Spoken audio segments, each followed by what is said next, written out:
Assalamualaikum warahmatullahi wabarakatuh. Salam sejahtera bagi kita semua. Om Swastiastu, Namo Buddhaya, salam kebajikan. Perkenalkan, saya Hanif Syahri Ramadhani, mahasiswa program studi Teknik Informatika, Fakultas Ilmu Komputer, Universitas Sriwijaya, Angkatan 2021, kelas reguler L2. Teman-teman sekalian, hidup di zaman yang serba instan, modern, dan digital, serta sinkronisasi informasi dengan sangat cepat membuat kita bertanya-tanya, seberapa besar pengaruh perkembangan zaman ini terhadap kehidupan bermasyarakat? Seperti yang kita lihat bersama bahwa perkembangan teknologi semakin pesat, mudahnya akses informasi dan komunikasi, serta semua yang serba digital membuat arus globalisasi semakin cepat mempengaruhi berbagai lapisan masyarakat.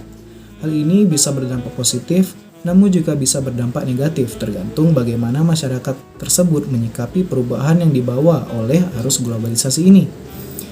Perkembangan teknologi dan globalisasi mempengaruhi kehidupan dan kebudayaan masyarakat dalam segala aspek. Salah satunya adalah bagaimana cara masyarakat berkomunikasi antar sesama.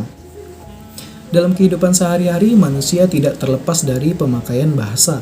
Dengan bahasa, seseorang dapat mengungkapkan ide, gagasan, pikiran, dan keinginan dalam menyampaikan pendapat ataupun informasi, ataupun hanya sekedar untuk berkomunikasi terhadap sesama. Terdapat paling sedikit 3 bahasa dalam kehidupan masyarakat Indonesia, yaitu bahasa daerah, bahasa Indonesia, dan bahasa asing. Bahasa daerah atau biasa disebut juga dengan bahasa ibu adalah bahasa leluhur yang merupakan salah satu warisan yang sangat berharga di Indonesia. Bahasa daerah ini pula yang membawa Indonesia sebagai negara dengan bahasa terbanyak kedua di dunia setelah Papua Nugini.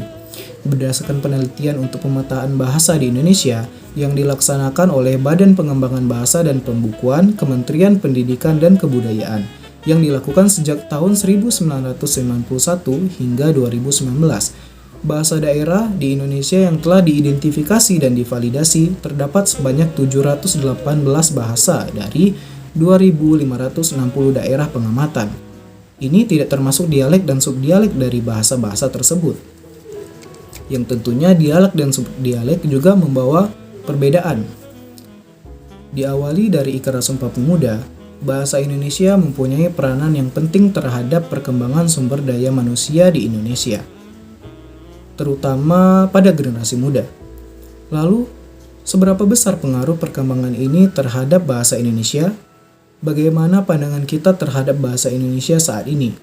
Seiring berkembang pesatnya globalisasi, generasi muda di Indonesia rentan mengalami krisis identitas dan mudah terpengaruh oleh kebudayaan-kebudayaan yang dibawa oleh lingkungan mereka. Mereka terlalu dingkih dan rapuh dalam menerima pengaruh kebudayaan asing yang tanpa mereka sadari akan melunturkan apa yang selama ini menjadi identitas mereka, yaitu bahasa. Hal ini tidak akan terjadi jika generasi muda memiliki kesadaran terhadap betapa pentingnya bahasa itu sendiri. Terdapat banyak fenomena yang terjadi dalam kebahasaan dan kehidupan masyarakat.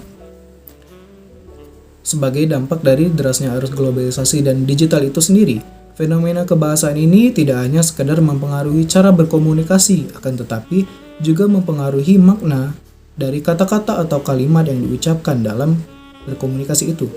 Seperti fenomena yang sudah tidak asing lagi di telinga generasi muda, yaitu fenomena penggunaan kata ganti aku kamu pada masyarakat ibu kota, masyarakat Jakarta misalnya.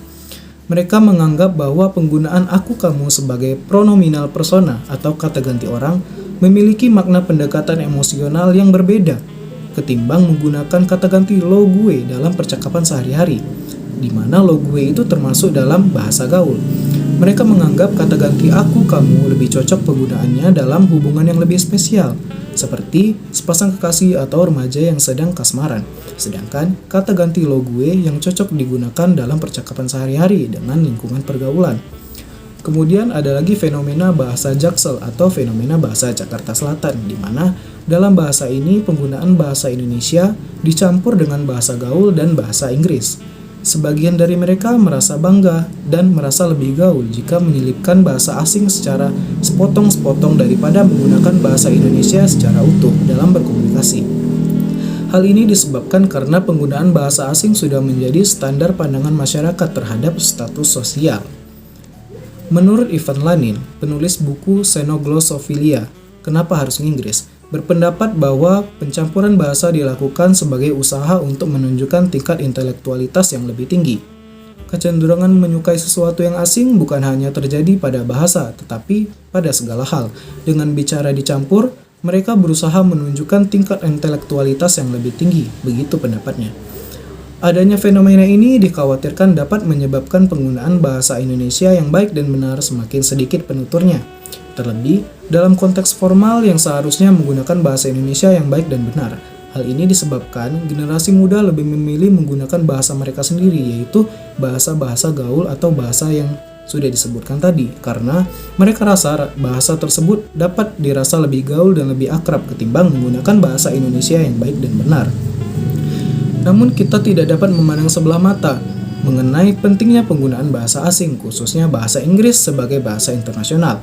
Penggunaan bahasa Inggris berkembang dengan pesat seiring dengan kemajuan ilmu pengetahuan dan teknologi karena kedudukannya sebagai bahasa internasional, sehingga bahasa Inggris tersebut menjadi standar perkembangan teknologi di dunia. Akan tetapi, penggunaan bahasa tersebut baik lisan maupun tulisan tidak berarti harus bertabrakan dengan bahasa Indonesia yang sudah menjadi identitas dan pemersatu bangsa kita, yaitu bangsa Indonesia. Dalam hal peningkatan kualitas sumber daya manusia, generasi muda diharapkan lebih bisa berkompromi terhadap bahasa yang sudah ada maupun yang sedang berkembang. Dengan demikian, bahasa ibu, bahasa nasional, dan bahasa asing dapat berjalan beriringan dan mempunyai peran yang seimbang dalam pencapaian ilmu pengetahuan dan teknologi atau IPTEK dan peningkatan kualitas sumber daya manusia di Indonesia tanpa harus kehilangan jati dirinya. Lalu, bagaimana cara kita menjaga agar bahasa daerah, bahasa Indonesia, dan bahasa asing ini dapat berjalan secara seimbang? Ada banyak cara yang dapat ditempuh untuk melakukannya. Hal ini mulai dari langkah-langkah yang paling sederhana, yaitu dapat dimulai dari diri sendiri, dari lingkungan keluarga, dan dilakukan sedini mungkin. Contohnya seperti menggunakan bahasa Indonesia dengan baik dan benar, menuliskan bahasa Indonesia dengan sempurna, dan lebih sering berkomunikasi dengan bahasa Indonesia. Namun, hal ini tidak semata-mata dapat dilakukan sendiri. Dibutuhkan dukungan dari berbagai pihak serta pemerintah pusat sebagai pemangku kebijakan untuk menjadikan bahasa Indonesia agar menjadi bahasa yang lebih maju, kreatif, inovatif, dengan tidak mengubah pola dasar kebahasaan yang baik dan benar. Sebagai contoh, Indonesia dapat meniru Korea Selatan dan Jepang yang berupaya mencerdaskan bangsanya melalui penerjemahan buku-buku ilmu pengetahuan dan teknologi. Teknologi modern yang terdapat di sana sudah dikonversi ke dalam bahasa nasional mereka, sehingga kebijakan mereka ini akan menumbuhkan rasa cinta tanah air dan bangsa melalui bahasa daripada menggunakan buku dalam bahasa asing secara mentah. Kemudian dalam hal pelestarian bahasa daerah, Indonesia tentunya memiliki ragam suku dan budaya, dan tentu saja memiliki berbagai macam bahasa daerah. Seperti yang disebutkan tadi, terdapat 718 bahasa daerah di Indonesia. Lalu bagaimana cara kita melestarikannya? Untuk melestarikannya diperlukan dukungan dari masyarakat itu sendiri agar penutur bahasa daerah tetap ada dan tidak punah. Salah satu cara melestarikannya ialah dengan mengadakan kegiatan yang berkaitan dengan bahasa daerah. Sebagai contoh, di daerah saya ada program khusus terbuka bahasa Rejang yang dilakukan oleh salah satu media di Kabupaten Rejang Lebong, Provinsi Bengkulu, melalui sosial media mereka. Hal ini sangat berdampak positif bagi masyarakat daerah di sini, mengingat bahasa daerah juga menjadi simbol kebanggaan dan identitas masyarakat suatu daerah tersebut. Bahasa Indonesia merupakan bahasa yang bersifat terbuka terhadap pengaruh teknologi informasi dan penggunaan bahasa asing, sehingga penggunaan bahasa Indonesia dapat meningkatkan penguasaan ilmu pengetahuan dan teknologi, sekaligus meningkatkan kualitas sumber daya manusia dan mengembangkan serta melestarikan bahasa Indonesia. Hal ini dapat dilihat dari bagaimana bahasa Indonesia menyerap kosakata dari bahasa asing sebagai bentuk dari penyesuaian dirinya terhadap lajunya perkembangan IPTEK. Jadi, tidak ada salahnya jika seorang menggunakan bahasa asing, terutama jika lawan bicaranya tersebut juga berbahasa asing, atau ingin melatih kemampuan berbahasa asing tersebut. Pada dasarnya, setiap bahasa bisa saling mempengaruhi, termasuk bahasa Indonesia dan bahasa asing. Namun, bahasa Indonesia tidak akan terus berkembang dan lestari jika penggunanya tidak menghormati dan mencintainya. Bahasa yang didukung oleh rakyatnya akan menjadi bahasa yang stabil dan kuat, begitu juga dengan rakyat yang setia dengan bahasanya. Maka, bahasa tersebut akan memperkuat jati diri bangsa dan dikenal oleh bangsa lain karena menjadi bagian dari bangsa kita, yaitu bangsa Indonesia. Bagaimanapun pesatnya perkembangan bahasa dalam kehidupan masyarakat, harus selalu kita ingat bahwa bahasa Indonesia adalah bahasa nasional dan bahasa persatuan bangsa Indonesia, yang kedudukannya harus kita junjung tinggi keberadaannya. Terucapnya ikrar Sumpah Pemuda membuat kita sebagai pemuda-pemudi serta warga negara Indonesia bertanggung jawab untuk bangga dan melestarikan bahasa Indonesia sebagai bahasa persatuan kita. Dan jangan lupa, utamakan bahasa Indonesia, lestarikan bahasa daerah, dan kuasai bahasa asing. Demikian pandangan saya terhadap bahasa Indonesia.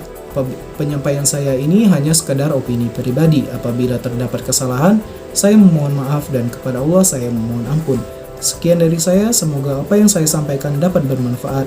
Wassalamualaikum warahmatullahi wabarakatuh. Salam sejahtera bagi kita semua. Om Swastiastu, Namo Buddhaya, salam kebajikan.